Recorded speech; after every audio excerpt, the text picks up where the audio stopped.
ഉടനടി നടപ്പിലാക്കേണ്ട ഒരു സാധനമാണ്. നേരത്തെ പറഞ്ഞു, സിനിമ പിടിക്കുന്ന കാര്യമൊക്കെ പറഞ്ഞു. അതുകൂടാതെ എന്തുണ്ടായാൽ നമുക്ക് നമ്മൾ ലക്ഷ്യം വെക്കുന്ന ഒരു ആനന്ദ സമൂഹം, ഒരു ആനന്ദ ലോകം സൃഷ്ടിക്കാൻ പറ്റും. ഡിവൈൻ മദർ വേണം. ഡിവൈൻ മദർ ഉണ്ടാകണമെന്നുണ്ടെങ്കിൽ എന്താ? അതിനു മുമ്പ് വേണം വിധിച്ച അന്നം വേണം. അത് കഴിഞ്ഞിട്ട് ഡിവൈൻ മാട്രിമോണി വേണം. ഡിവൈൻ മാട്രിമോണി തുടങ്ങിക്കഴിഞ്ഞു. അതിന്റെ ആദ്യത്തെ കല്യാണം ഡിസംബറിൽ നടക്കും. ഡിവൈൻ മാട്രിമോണി തുടങ്ങി അതിന്റെ ആദ്യത്തെ കല്യാണ നിശ്ചയം നവംബർ 20 നടക്കും. തൃശ്ശൂരിൽ വെച്ച് നടക്കും. കല്യാണം ഡിസംബറിൽ നടക്കും. പോരെ? Divine matrimony. ഇത് കേട്ടതോടുകൂടി ഒരുപാട് അപേക്ഷ വരാൻ തുടങ്ങി. വീണ്ടും വീണ്ടും അപേക്ഷകൾ വന്നു തുടങ്ങിയിരിക്കുന്നു. ഇനി അത് നമുക്ക് മുന്നോട്ട് കൊണ്ടുപോകണം. ഇതെല്ലാം കൂടി കൊണ്ടുപോയാലാണ് നമുക്ക് മുന്നോട്ട് പോവുക. ഇതിനെല്ലാം മനുഷ്യരെ പഠിപ്പിക്കണമെന്നുണ്ടെങ്കിൽ എന്ത് വേണമെന്നാണ് ഞാൻ ചോദിച്ചത്. അല്ല, ഇത് പഠിപ്പിക്കാൻ ഒരു സ്ഥാപനം വേണ്ടേ? ഒരു ആനന്ദ സർവകലാശാല വേണം. വേണ്ടേ? ഒരു ഹാപ്പിനെസ് യൂണിവേഴ്സിറ്റി നമുക്ക് വേണം. അതിലൂടെയാണ് ഇത് എന്തിനാണ് എൻ്റെ ഗവേഷണവും പഠനവും പ്രവർത്തനവും പ്രായോഗിക തലത്തിൽ ചെയ്തു നോക്കലും പരീക്ഷണവും വേണ്ടേ? അവിടെ ഒരു യൂണിവേഴ്സിറ്റി ഉണ്ടെങ്കിൽ നമുക്കിപ്പോൾ നമ്മൾ ഈ പഠിക്കുന്ന കാര്യങ്ങൾ, ഇപ്പോൾ കരിമ്പിൻ ജ്യൂസ് കുടിച്ചാൽ നമ്മളുടെ ബുദ്ധി നേരെയാകും, നേരായി ചിന്തിക്കും എന്ന് പറയുന്നത് ഇപ്പോൾ ഒരു അനുമാനം മാത്രമാണ്. എന്നാൽ ഒരു യൂണിവേഴ്സിറ്റി ഉണ്ടെങ്കിലോ ഒരു സ്റ്റഡി നടത്തി കൺഫേം ചെയ്യാം. പറ്റില്ലേ? ഒരു പ്രൊജക്റ്റായിട്ട് എടുത്ത് സ്റ്റഡി നടത്തി, ഇതൊരു തിയറിയാണ്. ചിലപ്പോൾ നമുക്ക് അനുഭവത്തിലും ശരിയായെന്ന് വരും, പക്ഷെ എങ്ങനെ ശരിയായെന്ന് നമുക്കറിയില്ല. അതിന് പഠനം, നിരന്തരമായ പഠനവും ഗവേഷണവും പ്രയോഗിച്ച് മനസ്സിലാക്കി മനുഷ്യർക്ക് പറഞ്ഞു കൊടുക്കാൻ ഒരു യൂണിവേഴ്സിറ്റി നമുക്ക് ആവശ്യമുണ്ട്. അപ്പോൾ യൂണിവേഴ്സിറ്റിക്കായിട്ട് പ്രയത്നിച്ചു കൊണ്ടേ ഇരിക്കുക. ഭൂമിയിലുള്ള സകല മനുഷ്യരും ആനന്ദത്തിലായാൽ എന്തൊക്കെ വേണ്ടാതെ വരും? അത് ആലോചിച്ച്. ഭൂമിയിലെ സകല മനുഷ്യരും ആനന്ദത്തിലായി എന്നിരിക്കട്ടെ. പോലീസ് വേണ്ട, പോലീസ് സ്റ്റേഷൻ വേണ്ട, പട്ടാളം വേണ്ട, ആയുധം വേണ്ട, ആശുപത്രി വേണ്ട, യാതൊരു വിധാനവും വേണ്ട. ഇതൊക്കെ അനാവശ്യങ്ങളാണെന്ന് അന്നേ ബോധ്യപ്പെടുള്ളൂ, അല്ലേ? ഇതൊക്കെ അനാവശ്യമായിട്ട് മനുഷ്യൻ ചെയ്തുകൊണ്ടിരുന്ന കാട്ടാളത്വമാണെന്ന് അന്ന് മനസ്സിലാകും.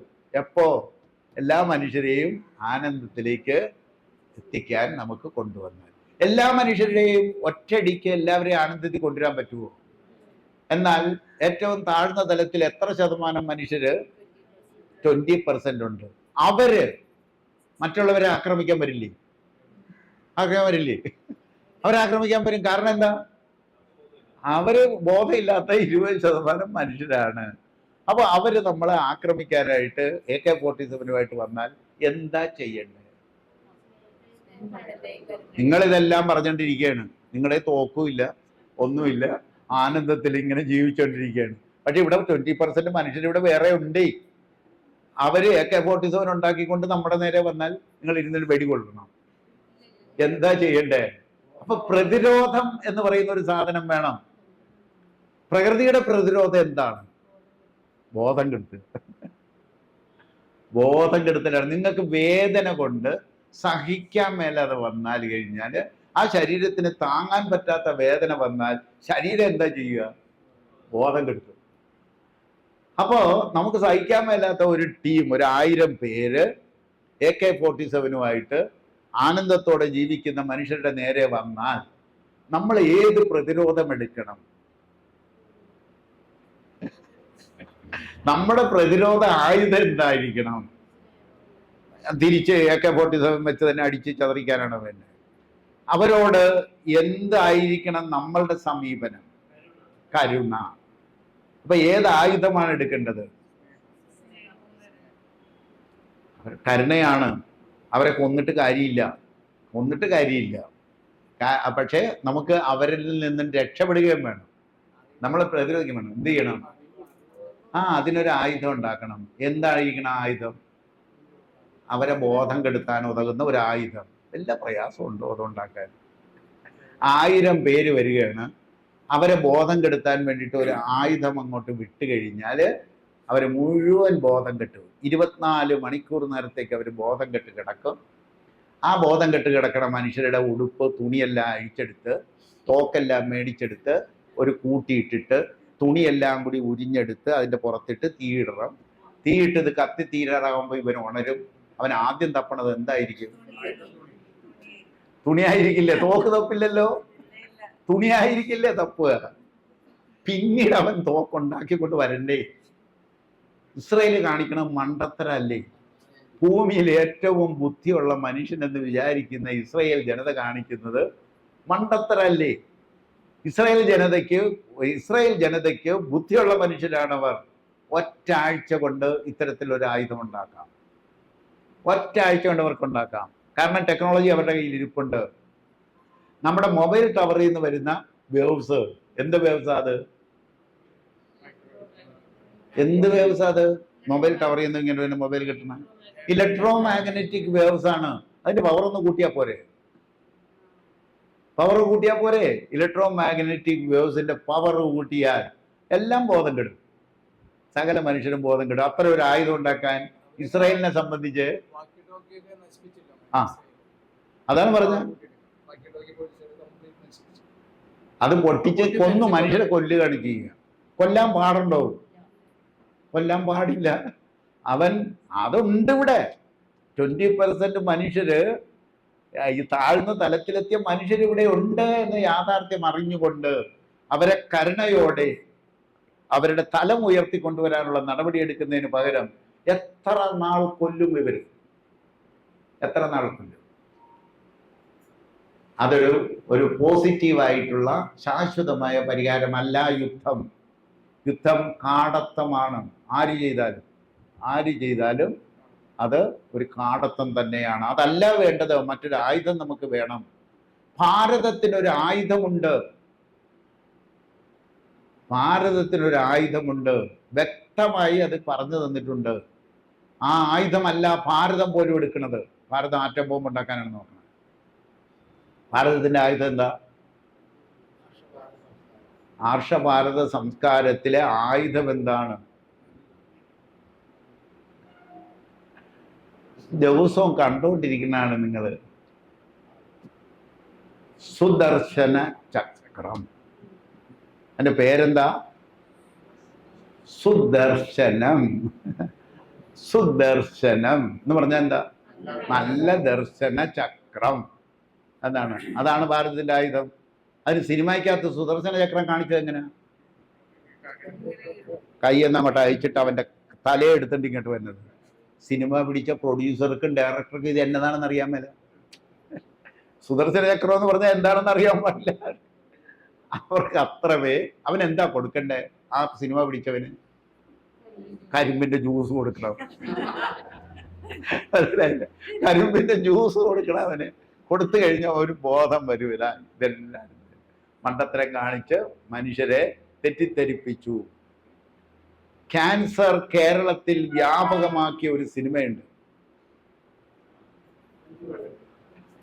ക്യാൻസർ, മനസ്സിൽ ക്യാൻസർ ഉണ്ടാക്കിയ ഒരു സിനിമയുണ്ട്. ഏതായിരുന്നത്? സറീന വഹാബിന്റെയും മദനോത്സവം. കേരളത്തിൽ ക്യാൻസർ പെരുകാൻ മൂല കാരണങ്ങളിലൊന്ന് മദനോത്സവം എന്ന് പറയുന്ന സിനിമയാണ്. സന്ധ്യ എന്നുള്ള പാട്ടാണ്. സന്ധ്യ എന്ന് പറഞ്ഞ പാട്ട് രണ്ടുമില്ലേ? സന്തോഷത്തിൽ പാടുന്ന പാട്ടുമുണ്ട്, സങ്കടത്തിൽ പാടുന്ന പാട്ടുമുണ്ട്. ഇത് മനുഷ്യരിൽ ഉണ്ടാക്കിയ ഇമ്പാക്റ്റ് ചെറുതല്ല. എല്ലാവരുടെ ഉള്ളിലും ഒരു സന്ദേശം കൊടുത്തു. എന്താണ്? നീ എപ്പോ വേണേലും ക്യാൻസർ ആകാം, മരിക്കാം എന്നൊരു സന്ദേശം. മനുഷ്യരുടെ പിന്നെ സിനിമ കണ്ടിറങ്ങുമ്പോൾ തൊട്ട് എന്താ ചിന്ത? ഒരു ചെറിയ വേദന വയറ്റില്. ഇപ്പൊ അങ്ങനെയല്ല. ഒരു തലവേദന, തലവേദന വന്നാലും ആദ്യം ചിന്തിക്കുന്നത് എന്താ? ക്യാൻസർ ആണോ എന്നാണ്. എടാ, അവന്റെ സൈനസിനകത്ത് കഫ ഇരുന്നിട്ടാണോ എന്ന് ചിന്തിക്കല. ആദ്യം ചിന്തിക്കുന്നത് ക്യാൻസർ. ഇതുണ്ടാക്കി തീർത്തത് മദനോത്സവം എന്ന് പറയുന്ന സിനിമയാണ്. അങ്ങനെയാണെങ്കിൽ മനുഷ്യരെ തിരുത്താൻ ഏതാണ് മാധ്യമം നല്ലത്? സിനിമയാണ്.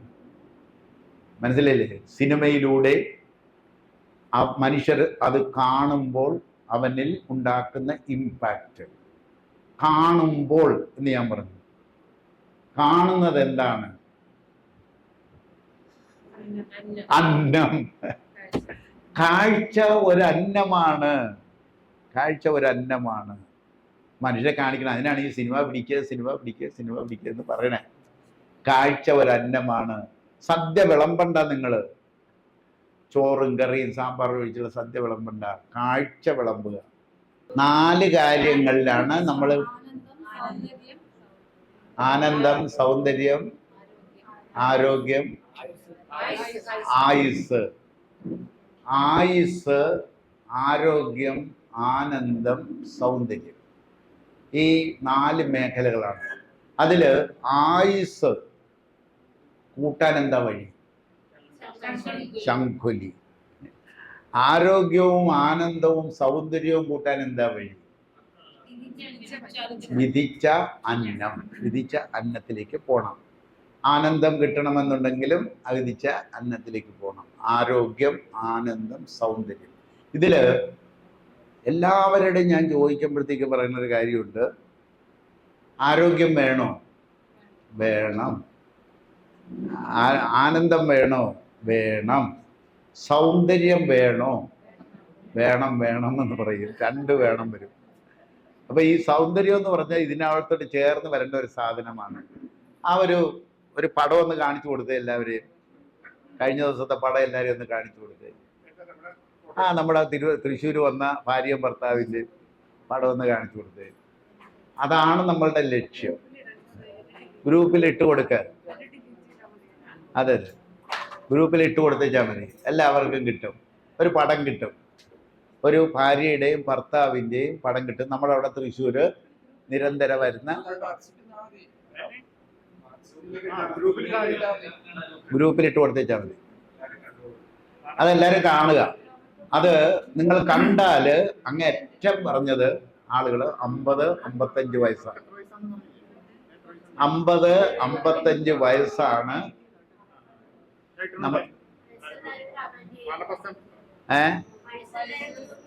അതെ അതെ, എല്ലാ വയസ്സ് കമന്റ് ചെയ്യും. എത്ര വയസ്സാണ് ഇട്ടിട്ടുണ്ട്.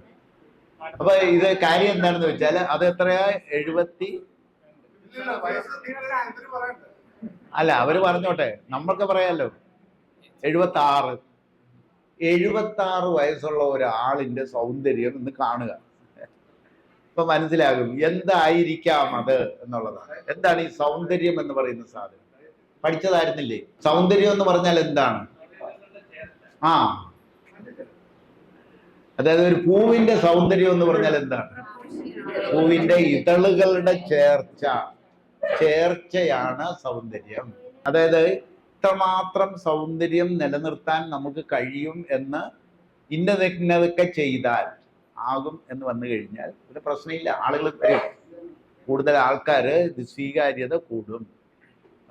അതായത് ഇതളുകളുടെ ചേർച്ച, അവയവങ്ങളുടെ ചേർച്ച, അതാണ് ശരീരത്തിന്റെ സൗന്ദര്യം. അവയവങ്ങളുടെ ചേർച്ച. അവയവങ്ങൾക്ക് സൗന്ദര്യം ഉണ്ടാകുന്നത് എങ്ങനെയാണ്? കോശങ്ങളുടെ ചേർച്ചയാണ്. കോശങ്ങൾക്ക് ചേർച്ച ഉണ്ടാകുന്നത് എങ്ങനെയാണ്?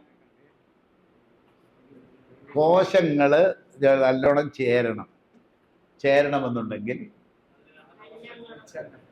അന്നത്തിന്റെ ചേർച്ചയാണ്. അന്നത്തിന്റെ ചേർച്ചയാണ് കോശങ്ങളുടെ ചേർച്ച. കോശങ്ങളുടെ ചേർച്ചയാണ് അവയവങ്ങളുടെ ചേർച്ച. അവയവങ്ങളുടെ ചേർച്ചയാണ് ശരീരത്തിന്റെ ചേർച്ച. അതാണ് സൗന്ദര്യം. സൗന്ദര്യം എന്ന് പറയുന്നതാണ്. വ്യത്യസ്തരായിരിക്കും, പക്ഷെ എല്ലാവരും സൗന്ദര്യമുള്ളവര് ആയിരിക്കും. അതില് ആയുസ്സിന് വേണ്ടിയിട്ട് ശംഖുലി, ആരോഗ്യം, ആനന്ദം, സൗന്ദര്യത്തിന് വേണ്ടിയിട്ട് നമ്മൾ വിധിച്ച അന്നം. വിധിച്ച അന്നത്തിൽ എത്തപ്പെടണമെന്നുണ്ടെങ്കിൽ കുറച്ച് കാലം പിടിക്കും. അതിൻ്റെ ഇടയിൽ നമുക്ക് വേണ്ട ഒന്നാണ്, അതായത് ഇടയിൽ കുറച്ച് ട്രാൻസിഷൻ പീരീഡ് ഉണ്ട്. അപ്പൊ എന്ത് ചെയ്യണം? അതായത് നമുക്ക് ആയുസിനുള്ള വഴി നമ്മൾ പഠിച്ചു. ശങ്കുലി ചെയ്യാം.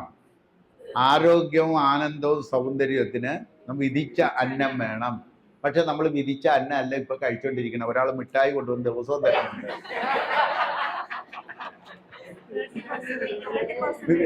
വിധിച്ച അന്നം വേണമെന്ന് പഠിപ്പിക്കുകയും ഇത് വിളമ്പുകയും ചെയ്തുകൊണ്ടിരിക്കുകയാണ് ഇപ്പൊ നമ്മള്. അപ്പൊ ഈ ഒരു ട്രാൻസിഷൻ പീരീഡില് എക്സർസൈസ്, അതിനാണ് എക്സർസൈസ്. അതായത് എന്തുകൊണ്ട് എക്സർസൈസ് വേണ്ടി വരുന്നു എന്നുള്ളതാണ് പ്രധാനം. അതായത് ഇതൊരു ട്രാൻസിഷൻ, വിധിച്ച അന്നത്തിലെത്താൻ കാലതാമസം വരുന്നത് കൊണ്ട് അതിലേക്ക് എത്തപ്പെടുന്നത് വരെ നമ്മൾ എക്സർസൈസുകൾ കമ്പൽസറി. അതാണ് പ്രധാനം. എക്സർസൈസ് കമ്പൽസറി ആണ്. കമ്പൽസറി വേണ്ട, വേണ്ട, പിന്നെ എക്സർസൈസ് വേണ്ട. അതല്ലേ എന്നിട്ട് നിങ്ങൾക്ക് എക്സർസൈസ് വേണ്ട. മാലിന്യം ഇല്ലല്ലോ. മാലിന്യം ഇല്ല, അകത്തും ഇല്ല പുറത്തും ഇല്ല.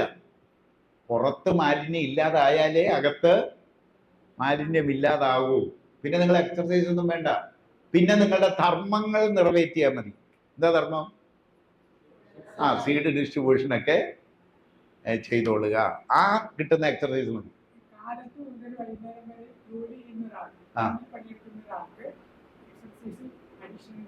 വേണം.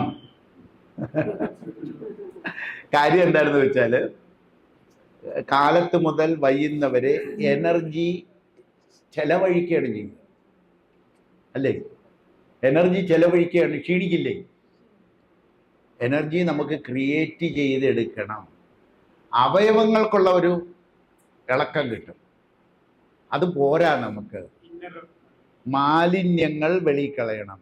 ഇപ്പൊ നമ്മൾ തൂമ്പാപ്പണി ചെയ്യുന്നു, ഉച്ഛ്വാസവായു വെളിയിലേക്ക് കളയുന്നുണ്ടോ? മനഃപൂർവ്വം പോകുന്നുണ്ട്. സാധാരണ പോണവല്ലേ പോകുന്നുള്ളൂ. പക്ഷെ മാലിന്യമുള്ള ശരീരത്തിൽ നിന്നും അത് മതിയോ?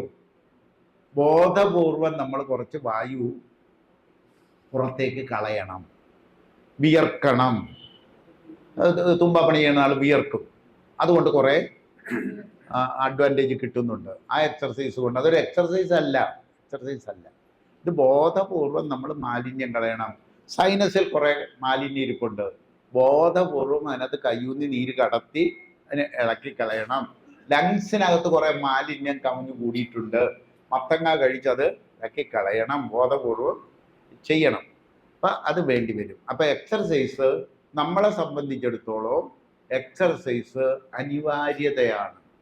അനിവാര്യത പിടികിട്ടില്ലേ? അനിവാര്യതയാണ്. അത് ആയുസിന് വേണ്ടിയിട്ടുള്ള ചാർജ് ചെയ്യണം. ആയുസിന് വേണ്ടിയിട്ടുള്ള നമ്മൾ ശങ്കുലിയുടെ ചാർജ് ചെയ്യണം. ഇപ്പം നമ്മൾ ഷൂട്ട് ചെയ്യാൻ പറഞ്ഞിട്ടുണ്ട്. നമുക്ക് എക്സർസൈസ് 3 സ്റ്റേജസ് ആയിരുന്നു. ഏതൊക്കെയാണ്? അരണികടയൽ, പാലാഴി മഥനം, തിരുവിളയാടൽ. തിരുവിളയാടലിൻ്റെ മ്യൂസിക് ആയി കഴിഞ്ഞു. മ്യൂസിക്കായി. സകലരും ആ മ്യൂസിക് അനുസരിച്ച് ചലിക്കും. ഇവിടെ വെക്കാൻ നമുക്ക് ലാസ്റ്റ് ആ തിരുവിളയാടലിൻ്റെ ഇത് ഇന്നത്തെ എക്സർസൈസ് മുഴുവൻ തിരുവിളയാടലിലേക്ക് പൊയ്ക്കോ. പിന്നെ തിരുവിളയാടലായി കഴിഞ്ഞാൽ പിന്നെ തോന്നിയ ദിവസമാണ്. ഒരു നിബന്ധനയുമില്ല ഇവിടെ. യാതൊരുവിധ നിബന്ധനയുമില്ല. പക്ഷേ ചലനങ്ങളെല്ലാം പ്രപഞ്ച ചലന നിയമം അനുസരിച്ചായിരിക്കും. ചുരുങ്ങുകയും വികസിക്കുകയും ഇന്റർ എക്സ്ചേഞ്ചും എല്ലാം നടക്കുന്ന രീതിയിൽ മ്യൂസിക്കിൽ ഹാർട്ട് ബീറ്റ് പിടിച്ചിട്ട് കറക്റ്റായിട്ട് ചെയ്തിട്ടുണ്ട് ഒരു ചെറുക്കൻ. ഞങ്ങളവിടെ സ്റ്റുഡൻ്റായിട്ട് വന്ന ഒരു ചെറുക്കൻ കറക്റ്റായിട്ട് ചെയ്തു. മിനിഞ്ഞാന്ന് ഞങ്ങളൊന്ന് ചെയ്തു നോക്കി. സുഖമായിട്ട് ചെയ്യാം. ആ മ്യൂസിക് ഇട്ടുണ്ട്. സുഖമായിട്ട് എല്ലാവർക്കും എക്സർസൈസ് ചെയ്യാം. എല്ലാവരും ഒരേ താളത്തിൽ വരും. അത് ഏത് താളമായിരിക്കും? അത് പ്രപഞ്ച താളത്തിലേക്ക് കൊണ്ടുവരാൻ പറ്റുന്ന മ്യൂസിക്കായി അതിൻ്റെ വരികൾ എഴുതി കൊടുത്തു. എഴുതി കൊടുത്തിട്ടുണ്ട്. ട്യൂൺ ചെയ്യാൻ പറഞ്ഞിട്ടുണ്ട്. ഈ മ്യൂസിക്കിനനുസരിച്ച് അത് ട്യൂൺ ചെയ്യാൻ പറഞ്ഞിരിക്കും. അതും കൂടി ഒത്തു കിട്ടിയാൽ അത് ചേരുന്നില്ല എന്നുണ്ടെങ്കിൽ വേറെ എഴുതണം, വേറെ എഴുതി അതിനെ പറ്റുന്ന രീതിയിലേക്ക് ആക്കണം. ആൾ ശ്രമിച്ചുകൊണ്ടിരിക്കുന്നു. ഇനി നമുക്ക് അടുത്ത ഇതിലേക്ക് കഴിയാം. എങ്ങനെയാണ് ആനന്ദം? ആനന്ദം എങ്ങനെ ആർജിക്കാം? എങ്ങനെയാണ് ആനന്ദം ആർജിക്കാൻ പറ്റുക? അതിന് 15 കൽപ്പനകളാണ്. 15 കൽപ്പനകൾ. ഒന്നാമത്തെ കൽപ്പന എന്തായിരിക്കാം? ഒന്നാമത്തെ കൽപ്പന എന്തായിരിക്കാം? ആദ്യം എന്താണ് നമ്മുടെ ഉള്ളിൽ ഉണരേണ്ടത്? സ്നേഹം. എഴുതിക്കോ, സ്നേഹത്താൽ ആറാടുമ്പോൾ ആനന്ദം.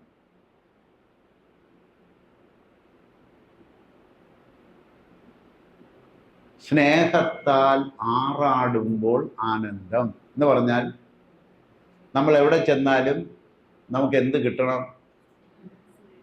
സ്നേഹം കിട്ടണം. എവിടെ ചെന്നാലും സ്നേഹം കിട്ടുമെങ്കിൽ നമ്മൾ ആനന്ദത്തിലായിരിക്കും. അതിന് നമ്മൾ എന്താ ചെയ്യേണ്ടതെന്നാണ് ആദ്യം പഠിക്കുന്നത്. എന്ത് ചെയ്യണം? സ്നേഹം കൊടുക്കണം. സ്നേഹം കൊടുക്കണം.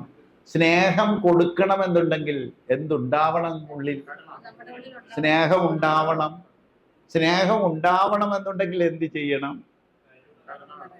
കരുണ കണ്ട് ഉണരുക.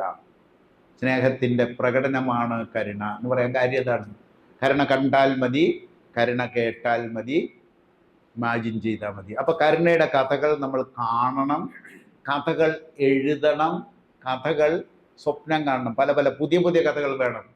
പണ്ടത്തെ സിബി ചക്രവർത്തിയുടെ കഥ മാത്രം എഴുതാനല്ല, ബൈബിളിൽ കിടക്കുന്നത് എഴുതാനല്ല, ഖുറാനിൽ കിടക്കുന്നത് എഴുതാനല്ല, അല്ലെങ്കിൽ നമ്മുടെ ഭാഗവതത്തിലും കിടക്കുന്ന എഴുതാനല്ല. പുത്തൻ കഥകൾ വരണം. ഇമാജിനൽ സെൽസ് പെരുകണം. നമ്മുടെ ബ്രെയിനിലെ ഇമാജിനൽ സെൽസ്, പുതിയ പുതിയ ഇമാജിനേഷൻ വരണം. പുത്തൻ ഇമാജിനൽ സെൽസ് പെരുകിയാൽ മതി. അത് ഇമാജിൻ ചെയ്താലേ പെരുകൂ. ഇമാജിനൽ. നിങ്ങളെ പഠിപ്പിക്കുന്ന ഇൻസ്റ്റിറ്റ്യൂട്ടിന്റെ പേരെന്താണ്?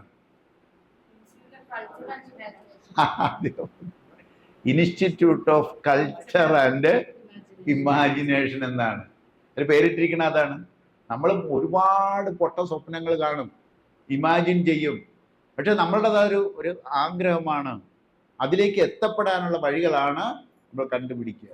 ഇപ്പൊ ഒരാളുടെ ശാന്തി മദ്രാസിലായിരുന്നു അല്ലേ, കോയമ്പത്തൂർ. എന്തിനാ പോയെന്നറിയാമോ? മകൾക്ക് ചിക്കൻ പോക്സിന് പരിചരിക്കാൻ പോകണം. ശാന്തി എന്നെ വിളിച്ചു. ഞാൻ ചോദിച്ചു, ശാന്തിക്ക് വന്നിട്ടുണ്ടോ? വന്നിട്ടില്ല. പോകാതിരിക്കാൻ പറ്റുമോ? പോകാതിരിക്കാൻ പറ്റില്ല. ഞാൻ പോണം. പൊയ്ക്കോളാൻ പറഞ്ഞു. വിറ്റാമിൻ സിയും ഗ്രേപ്പ് സീഡും വിറ്റാമിൻ ബിയും കഴിച്ചിട്ട് പൊയ്ക്കോളാൻ ഒഴിച്ചു. അവിടെ ചെന്നു, മകളെ പരിചരിച്ചു. അത് കുളിക്കാറായപ്പോൾ അതിൻ്റെ കൊച്ചിനും കൂടി വന്നു. അതിനെയും പരിചരിക്കണ്ടേ?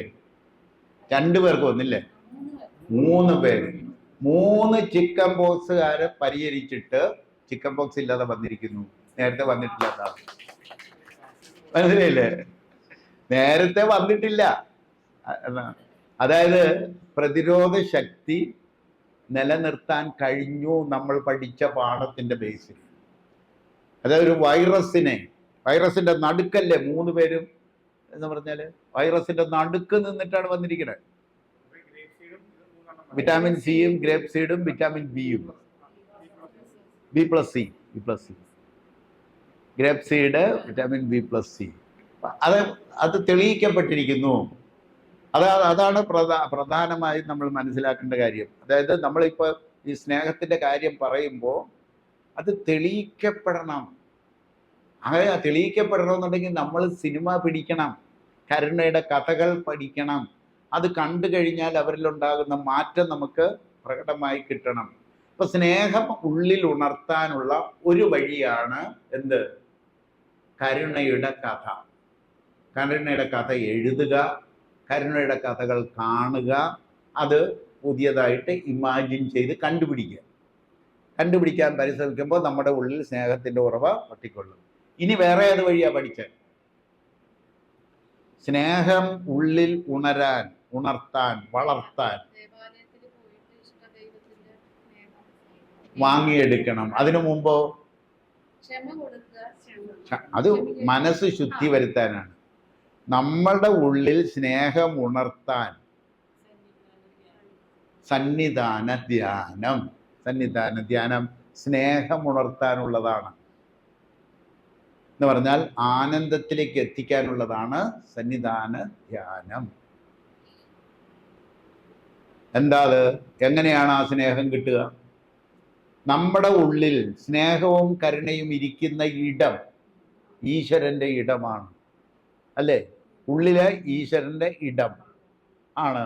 ആ ഈശ്വരന്റെ ഇടത്തിൽ നമ്മളുടെ മനസ്സ് പോയി ആ സ്നേഹം വാങ്ങി നിറയ്ക്കണം. നിറച്ചു കഴിഞ്ഞാൽ നമുക്ക് കൊടുക്കാൻ പറ്റും, അല്ലേ? കൊടുക്കാൻ പറ്റും. ഇപ്പൊ രണ്ടാമത്തെ വഴി പഠിച്ചിട്ടുണ്ട്.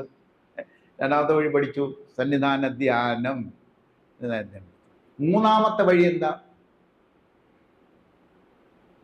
ദേവാലയത്തിൽ പോകാൻ പറഞ്ഞു. ദേവാലയം വേണം. ദേവാലയം പൊളിച്ചു കളയാനുള്ള ഒന്നല്ല. പൊളിച്ചു കളയണമെന്ന് ആവശ്യപ്പെടുന്നവര് ദേവാലയത്തിന്റെ പ്രസക്തി, അതിൻ്റെ ഉദ്ദേശം, അതിൻ്റെ ലക്ഷ്യം എന്താണെന്ന് അറിയാൻ പാടില്ലാത്തത് കൊണ്ടാണ്. ഇവിടെ താഴ്ന്ന തലത്തിലുള്ള മനുഷ്യരാണ് കൂടുതൽ എന്നിരിക്കെ അവരെ ഉയർന്ന തലത്തിലേക്ക് കൊണ്ടുവരണമെന്നുണ്ടെങ്കിൽ ദേവാലയം പോലെ ഒന്ന് കൂടിയേ കഴിയൂ. ആ ഉയർന്ന തലത്തിലെത്തിയവർക്ക് ചിലപ്പോൾ വേണ്ട, വീട്ടിലിരുന്ന് തന്നെ സന്നിധാന ധ്യാനം ചെയ്തെടുക്കാം. പക്ഷേ അതെല്ലാവർക്കും പറ്റില്ല. അതുകൊണ്ട് തന്നെയാണ് ദേവാലയത്തിൽ പോയി അവിടെ നിന്ന് പ്രാർത്ഥിക്കേണ്ടത് എന്താണെന്നുള്ളത്. അവിടെ ചോദിച്ചു വാങ്ങേണ്ട വര എന്താണെന്ന് പഠിച്ചു. എന്താണത്? ഇഷ്ടദൈവത്തിൻ്റെ സ്നേഹം വാങ്ങി നിറയ്ക്കുക. ഇഷ്ടദൈവത്തിൻ്റെ സ്നേഹം വാങ്ങുക. അപ്പൊ സ്നേഹം നിറയ്ക്കാനുള്ള 3 വഴികൾ പഠിച്ചു. നമ്മുടെ ഉള്ളിൽ ഉണർത്തി എടുത്ത്. ഇനി ഇത് എത്ര നാൾ മുമ്പ് തുടങ്ങിയാൽ ഗുണകരമാണ്? എത്ര നാൾ മുമ്പ്? പ്രഗ്നൻസി പീരീഡില് 5-ാം മാസം കുഞ്ഞിൻ്റെ കാത് കേട്ടു തുടങ്ങും. ഒരു ദ്വാരമുണ്ടാവും. കാതിൻ്റെ സ്ഥാനത്ത് 2 ദ്വാരങ്ങളെ ഉണ്ടാവും. അപ്പോൾ മുതൽ കുഞ്ഞ് കേട്ടു തുടങ്ങുന്നുണ്ട്. അപ്പോൾ മുതൽ നല്ല കരുണയുടെ കഥകൾ കുഞ്ഞ് കേട്ടാലോ?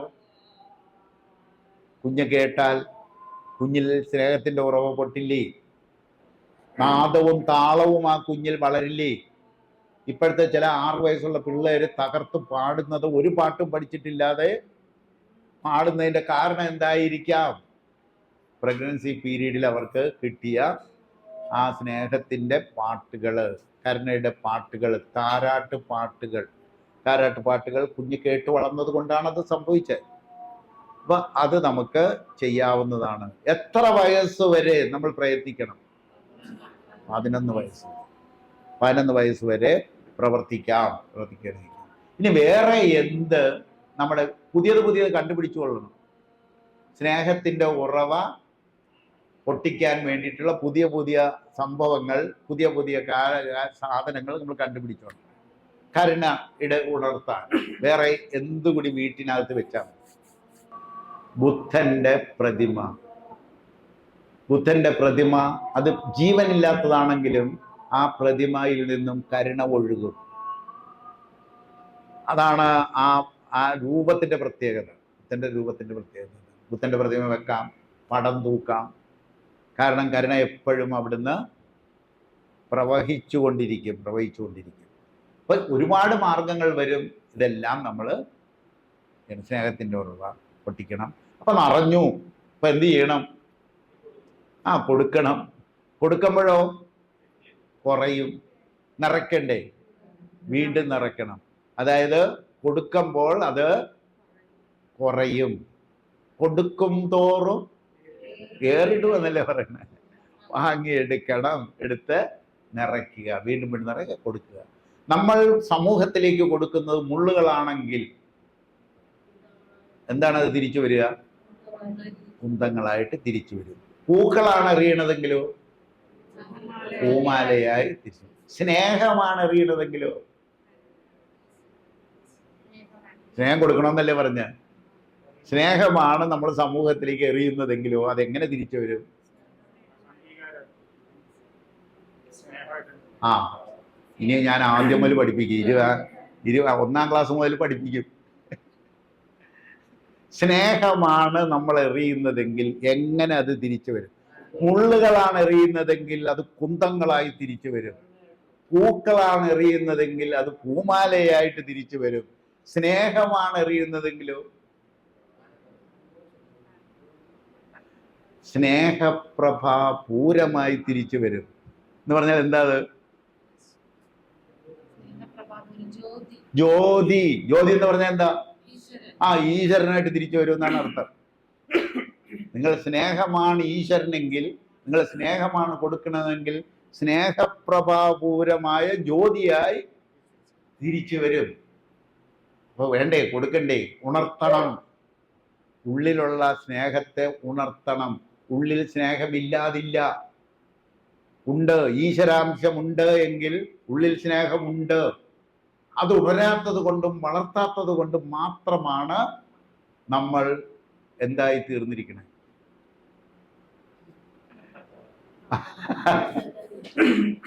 ഒരു തടാകമായി തീർന്നത്. തടാകത്തിൽ എന്താ പറ്റണേ? തടാകത്തിന്റെ അടിയിൽ ചെളി അടിയും. നമ്മൾ ആരായി തീരണം? ഒഴുക്കുള്ള പുഴയായി തീരണം.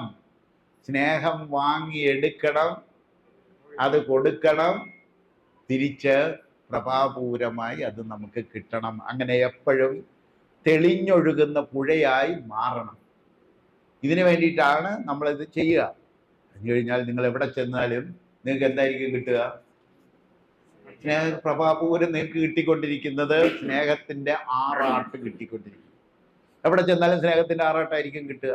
എവിടെ ചെന്നാലും നിങ്ങൾ കൊടുക്കുന്നത് അതാണെങ്കിൽ, നമ്മൾ എന്താണോ കൊടുക്കുന്നത് അതായി നമ്മൾ തിരിച്ചു അതിന്റെ ഓടിക്കോ. ഒരെണ്ണം പഠിച്ചില്ലേ? ഇന്ന് നമ്മൾ പറഞ്ഞിട്ട് കേൾക്കാത്ത സകല മനുഷ്യരും സകല ശാസ്ത്രങ്ങളും ഇക്കോളജിയുടെ അണ്ടറിൽ വരിക തന്നെ ചെയ്യും. വന്നേ മതിയാകൂ ഈ ജീവിക്ക് ഈ ഭൂമിയിൽ നിലനിൽക്കണമെന്നുണ്ടെങ്കിൽ. കാരണം ഇത് അതിൻ്റെ നിയമമാണ്. പ്രകൃതിയുടെ നിയമം നടപ്പിലാക്കുന്ന പദ്ധതിയുടെ ഭാഗമാണ്. അതായത് ഈശ്വരന്റെ നിയമം നടപ്പിലാക്കുന്ന പ്രതിനിധികളായി നമ്മൾ വർക്ക് ചെയ്തുകൊണ്ടിരിക്കുന്നു. അപ്പൊ നമ്മൾ ആരായി തീരണമെന്നുള്ളതാണ് പ്രധാനം. നമ്മൾ വഴികാട്ടികളാകുക. മറ്റുള്ളവർക്ക് വഴി കാണിച്ചു കൊടുക്കുന്ന വഴികാട്ടികളാകുക. നമ്മൾ അങ്ങനെ വഴി കാണിച്ചു കൊടുക്കണമെന്നുണ്ടെങ്കിൽ നമ്മൾ നടക്കുന്ന വഴി ഏതായിരിക്കണം? പ്രകൃതി വഴിയിൽ സഞ്ചരിക്കണം. പ്രകൃതിയുടെ വഴിയിലൂടെ നമ്മൾ സഞ്ചരിച്ചിട്ട് മറ്റുള്ളവർക്ക് ഇതാ എങ്ങോട്ടാ പോകണ്ടേ, അങ്ങോട്ട് വിൽക്കണം. അവൻ നേരെ എതിര് പോയാൽ എവിടെ ചെല്ലും? നാലും കൂടിയ കവല മറന്നുപോയോ? മനുഷ്യൻ നിൽക്കുന്നത് നാലും കൂടിയ കവലയിലാണ്. ഏത് പാത വേണമെങ്കിലും അവന് തെരഞ്ഞെടുക്കാം. സ്വർഗത്തിലേക്കുള്ള പാത വേണമെങ്കിൽ തെരഞ്ഞെടുക്കാം. പ്രകൃതി കൈപിടിച്ചു കൊണ്ടുപോയി സ്വർഗത്തിലായിരിക്കും. നമ്മൾ ആരാണ്? പ്രകൃതിയാണ്. നമ്മുടെ ജോലി എന്താണ്? അവനെ കൈപിടിച്ചു കൊണ്ടുപോയി സ്വർഗത്തിലാക്കുക. അവൻ മറ്റൊരു പാത തിരഞ്ഞെടുത്തു. നമ്മുടെ ജോലി എന്താ? അവനെ കൈപിടിച്ച് കൊണ്ടുപോയി എന്ന് പറഞ്ഞാൽ അവനോട് പറയുക, നിനക്ക് ഇഷ്ടമുള്ള പാത തിരഞ്ഞെടുക്കാനുള്ള സ്വാതന്ത്ര്യം നിങ്ങൾക്കുണ്ട്. അനന്തരഫലം അനുഭവിക്കേണ്ടത് അവർ തന്നെയാണ്. ആദ്യം നമ്മൾ എന്ത് ചെയ്യണം? പ്രകൃതി പാതയിൽ പാത ചിലപ്പോൾ വെട്ടിത്തെളിക്കേണ്ടി വരും. പുതിയ പാതയായതുകൊണ്ട് വെട്ടിത്തെളിക്കേണ്ടി വരും. വെട്ടിത്തെളിച്ച് പാതയിലൂടെ സഞ്ചരിച്ച് അനുഭവിക്കുക. ദെൻ പറഞ്ഞു കൊടുക്കുക.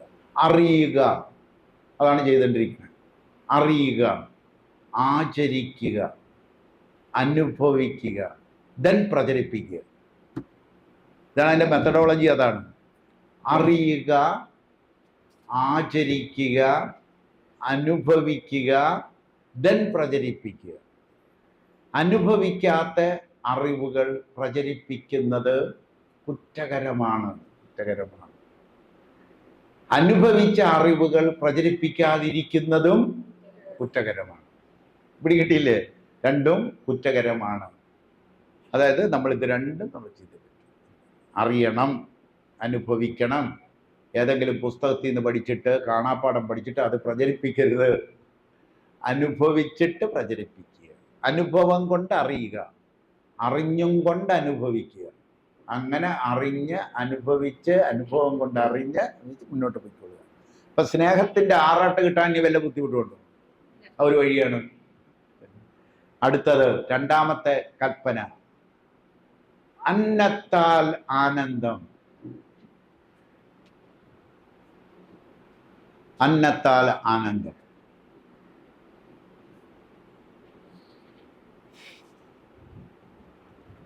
അന്നം ഏതാണ്? അന്നം പഠിച്ചതാണ്. 5 അന്നങ്ങളും വിധിച്ച അന്നങ്ങളാക്കി കഴിഞ്ഞാൽ ആനന്ദം അല്ലേ? അന്നം, അന്നമയ കോശമാണ് മനോമയ കോശം. മനോമയ കോശത്തിലാണ് വിജ്ഞാനമയ കോശം. വിജ്ഞാനമയ കോശത്തിന് തേജോമയ കോശം, തേജോമയ കോശത്തിൽ നിന്ന് ആനന്ദമയ കോശത്തിലേക്ക്. അപ്പോ ആനന്ദമയ കോശത്തിലെത്താനത്തെ ആദ്യത്തെ പടി എന്താണ്? അന്നം കറക്റ്റ് ചെയ്യുക എന്നുള്ളത്. അന്നം ഉണ്ടാക്കുന്ന പ്രക്രിയയുടെ പേരെന്താണ്? കൃഷി. കൃഷി അല്ലേ? കൃഷിയല്ലേ? കൃഷിയാണ് തെറ്റിപ്പോയത്. കൃഷിയാണ് ആദ്യം ശരിയാക്കേണ്ടത്. കൃഷിയിലൂടെ ഏതെല്ലാം അന്നം ഉൽപ്പാദിപ്പിക്കപ്പെടണം?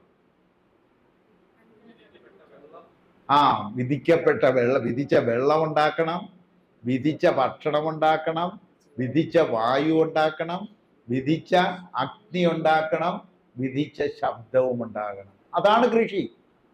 ഇന്ന് ചെയ്യണ കൃഷിയല്ല. ഇന്ന് ചെയ്യുന്നത് ചോറ് തിന്നാനുള്ള കൃഷിയാണ് ചെയ്യണേ. ചോറ് തിന്ന് തിന്ന് തിന്ന് തിന്ന് ഷുഗർ രോഗികളായി. അതല്ലേ? ഷുഗർ രോഗികളായി. അത് കൃഷിയേ അല്ല, ഏതോ വേണ്ടാതീനാണ്. അപ്പൊ അത് മാറ്റിയിട്ട് യഥാർത്ഥ കൃഷിയിലേക്ക് നമ്മൾ ചുവടുവെക്കേണ്ടതുണ്ട്. അതാണ് ജൈവ കൃഷിയിലൂടെ പഠിച്ചത്. കാരണം കൃഷിയുടെ ലക്ഷ്യം 5 അന്നങ്ങളും വിധിച്ചതാക്കുക എന്നുള്ളതാണ്. 5 അന്നങ്ങളും ചുറ്റുപാടുകൾ മുഴുവൻ വിധിച്ചതായാൽ ഓട്ടോമാറ്റിക്കായിട്ട് നമ്മൾ ആനന്ദത്തിലേക്ക് എത്തും. പിടികിട്ടേണ്ട കാര്യം. എന്തുകൊണ്ട് കൃഷി അങ്ങനെ ആകണം? പല ജൈവ കൃഷികളും എന്താണ് പഠിപ്പിക്കണേ? നിലവിലുള്ള അരി കൂടുതൽ ഉണ്ടാക്കാൻ, പച്ചക്കറി കൂടുതൽ ഉണ്ടാക്കാൻ, പഴങ്ങൾ കൂടുതൽ ഉണ്ടാക്കാനാണ്. അതല്ല കൃഷി. യഥാർത്ഥ കൃഷി ഒരു സംസ്കാരമാകുന്നത് 5 അന്നങ്ങളും വിധിച്ചതാക്കുമ്പോഴാണ്. ഉള്ള പ്രക്രിയയായി മാറുമ്പോഴേ കൃഷിയാകുന്നുള്ളൂ.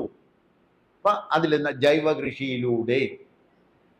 കൃഷിയിലൂടെ നമുക്ക് ആനന്ദത്തിലേക്ക് എത്തപ്പെടാം.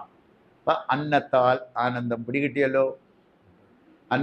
വിധിച്ച അന്നത്തിൽ എത്തുന്നവരെ എന്ത് ചെയ്തോണം? എക്സർസൈസ് ചെയ്തോണം. എക്സർസൈസ് ചെയ്തു കൊള്ളണം. അതെങ്ങനെ ആയിരിക്കും നമുക്ക് സാധിക്കാൻ പറ്റുക? എങ്ങനെ ഇത് പ്രായോഗികമായി നടപ്പിലാക്കാം, മനുഷ്യരെ കൊണ്ട് സ്വീകരിപ്പിക്കാം?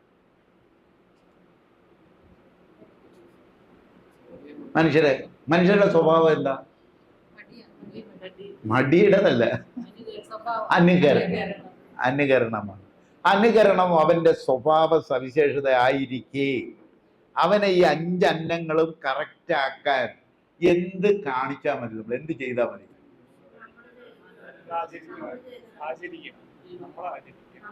അതെങ്ങനെ എന്ത് ചെയ്താൽ മതി എന്ന് പറഞ്ഞു. ഇപ്പൊ എന്ത് ചെയ്താൽ മതി? പ്രേരണയാകണം, ധാരണ കൊടുക്കണം, എല്ലാം വേണം. ഒരു ഹാപ്പിനെസ് ടൂറിസം ഉണ്ടാക്കി കാശുണ്ടാക്കിയാൽ മതി. മനസ്സിലായില്ലേ?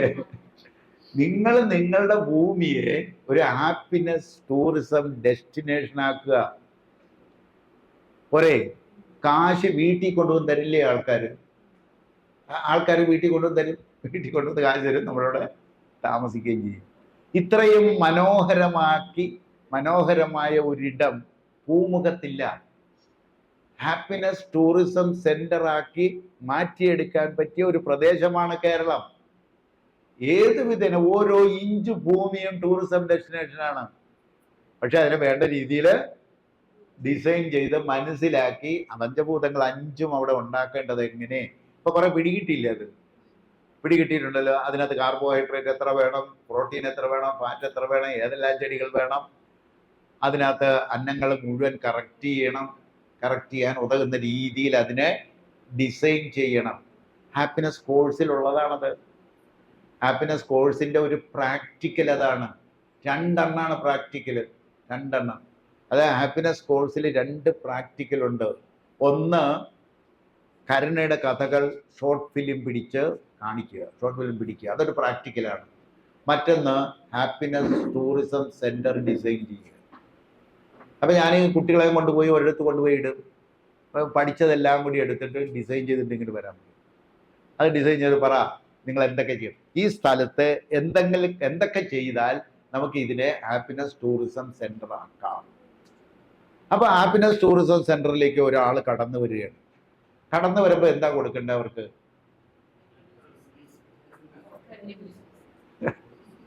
ഒരു വെൽക്കം ഡ്രിങ്ക് കൊടുക്കണം. മനസ്സിലായില്ലേ? ഒരു വെൽക്കം ഡ്രിങ്ക് അവർക്ക് കൊടുക്കണം. അപ്പൊ നമുക്കൊരു വെൽക്കം ഡ്രിങ്ക് ഉണ്ടാവണം. വെൽക്കം ഡ്രിങ്ക് ഉണ്ടാവണം. കരിമ്പിന്റെ ജ്യൂസ്, അത് ഏത് കരിമ്പ്? ഉപ്പുവെള്ളത്തിൽ വളർന്ന കരിമ്പിന്റെ ജ്യൂസിനകത്ത് അവക്കട അടിച്ചു കൊടുക്കുന്ന ഒരു വെൽക്കം ഡ്രിങ്ക്. നിങ്ങളുടെ സൗന്ദര്യത്തിനുള്ള ഫുഡ്, ഇതെല്ലാം ഉണ്ട്. നിങ്ങൾക്ക് ശരീരത്തിന് സുഗന്ധം ഉണ്ടാക്കാവുന്ന മെനു കാർഡ് ഉണ്ടാക്കണം ആദ്യം.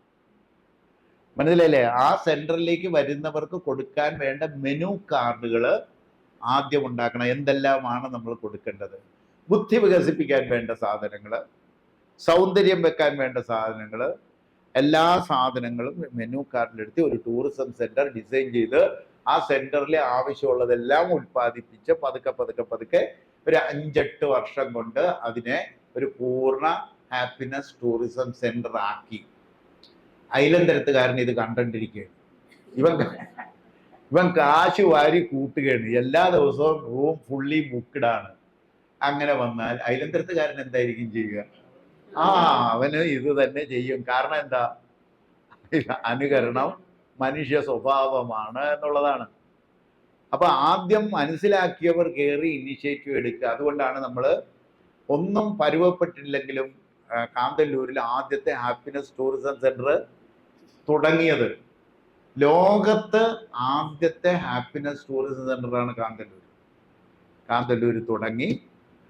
ലക്ഷ്മിയെ ഞാൻ കാണുന്ന അവിടെ വെച്ചാണ്, കാന്തല്ലൂർ വെച്ചാണ് ആദ്യമായിട്ട് കാണുന്നത്. ലക്ഷ്മിയെ കാണുന്ന അവിടെ വെച്ചാണ്. കാന്തല്ലൂരിൽ വന്നിട്ടാണ് ഞങ്ങളൊരു ഡിസ്കഷൻ നടത്തി ഈ കാര്യങ്ങൾ എങ്ങനെയാണ് ജനങ്ങളിലേക്ക് എത്തിക്കേണ്ടത്, എത്തിക്കുക. പതുക്കെ നമ്മൾ റെഡിയായി വരണം. പക്ഷേ നമ്മൾ ചെയ്തു വരുമ്പോഴാണ് പ്രാക്ടിക്കൽ ഡിഫിക്കൽട്ടീസ് വരിക. ഞാൻ ചെന്ന് അന്ന് തീരുമാനിച്ച് പറഞ്ഞ് കരിമ്പ് നടണമെന്ന് പറഞ്ഞു. കരിമ്പ് നടണം ഇവിടെ.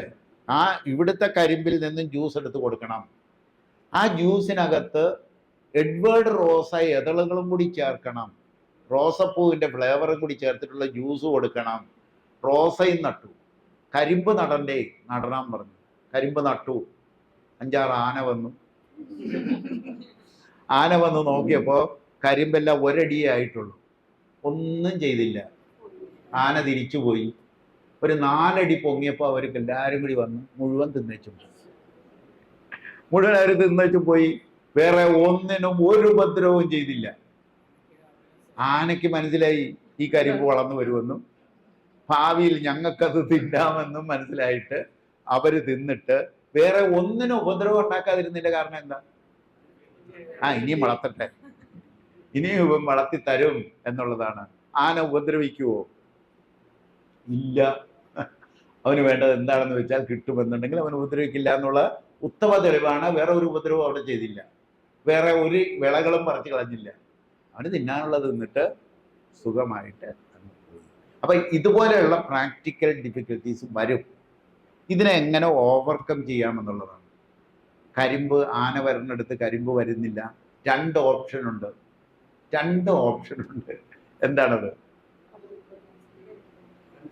കാട്ടിലും കൂടി കുറെ കരിമ്പ് വെച്ച് കൊടുക്കുക. ജലാശയത്തിന്റെ ചുറ്റും. അവിടെ ഒരുപാട് ഡാംസ് ഇല്ലേ? കേരളത്തിന് എത്രയോ ഡാംസ് അല്ലേ? അതിൻ്റെ ജലാശയത്തിന് ചുറ്റും കുറച്ച് കരിമ്പ് കൊണ്ടുപോയി കുത്തി കൊടുക്കാൻ വല്ല പ്രയാസമുണ്ടോ? കരിമ്പെന്ന് കിട്ടിക്കഴിഞ്ഞാൽ പിന്നെ അവിടെ തന്നെ നിൽക്കില്ലേ? അല്ലെങ്കിൽ ഒരു ഓപ്ഷൻ കൂടിയുണ്ട്. ആന വരാത്ത ഇടങ്ങളിൽ കൃഷി ചെയ്തിട്ട് അങ്ങോട്ട് കൊണ്ടുപോകും.